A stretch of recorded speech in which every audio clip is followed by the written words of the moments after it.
Hello guys, what's up? Welcome to Raycola's Vlogs. Papunta naman tayo ngayon guys sa Oslob, Cebu. So nandito tayo sa South Part ng Cebu na ito ay pangalawang huling bahagi sa party ng Cebu Province. At dahil nakakuha tayo ng customer na taga rito para mag-install naman tayo ng solar power for 6 kilowatt off-grid setup. Simple lamang sa pag-ibig ng di laking gulo sa isip. Kailangan mong maging tapat, ganyan kung umiibig. Simpleng buhay ay... So ito pala yung 6 kilowatt na hybrid off-grid inverter natin guys. At ayan, matatapos na rin tayo sa pag-setup.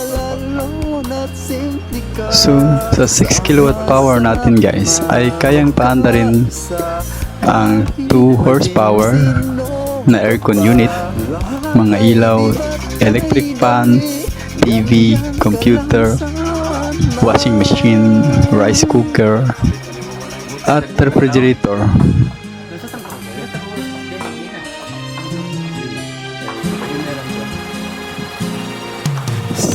Bilang naman ang nais sa damdamin at sa isip. Hindi ba't kay sarap ng buhay ang dating?